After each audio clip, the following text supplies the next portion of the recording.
So, if you've been charged with an assault, an absolute legal defense is self-defense. Here's where self-defense goes wrong. You and I get into a fight. You gain the upper hand, and I decide to turn the tide, and I bust out my brass knuckles, and I really start wailing on you. Well, guess what? At that point, I've amped things up. I brought a weapon into it, and I'm not entitled to do so. I can bring a weapon if I'm trying to defend my life and I'm in fear of my life. But if we're just having a regular old fist fight, that doesn't entitle me to now pull out a gun or pull out a baseball bat. That may eviscerate or get rid of the idea of self-defense. Also, just because you say you're defending yourself doesn't mean that's how things played out. Oftentimes, let's be honest, people aren't truthful. And what the story they tell don't really get borne out by the facts, which are other witness statements, maybe some surveillance video. I was defending myself while I'm being charged might be a defense. You might be entitled to self-defense, but it's a lot more nuanced, and you have to look at all the factors. How the fight started. If you started the fight and now you're getting beat up and it's just fisticuffs, it's not self-defense. The person who started the fight can't now claim self-defense, okay? The guy who didn't start the fight can beat you up and say self-defense, right? So you got to look at this from all angles to determine does self-defense apply in your case. If you didn't put your hands on anyone, it's a great question. How can you be charged with assault? You can't be, unless somebody lied. You might be lying.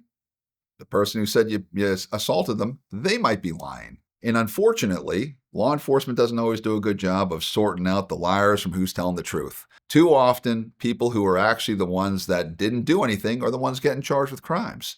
We see this oftentimes in crimes of domestic violence, where a spouse is thinking about a divorce and an argument gets extremely heated, and they know that if they just call the police and say, he assaulted me, even if it was just he pushed me, you're going to jail. And oftentimes that happens, and it becomes a he said, she said situation, and that's very difficult. So yeah, you could be charged with a crime for something you didn't commit. And sadly, we see people convicted of crimes serving sentences for which they didn't commit the crime, only be exonerated decades later through DNA evidence. So it does happen.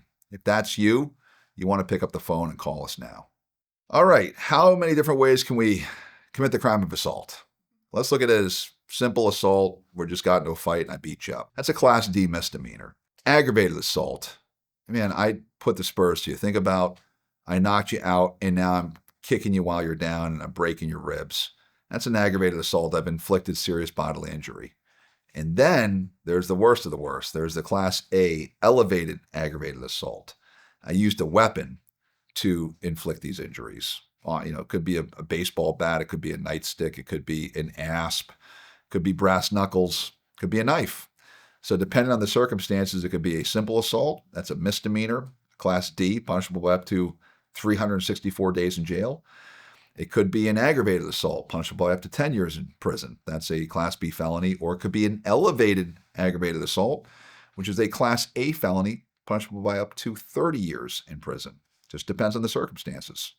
You are entitled to defend yourself. You don't have to run away when you're attacked. So in Maine, if somebody comes up and takes a swing at you, you get to defend yourself. What you can't do is now escalate things and block the punch and pull out a gun and shoot them.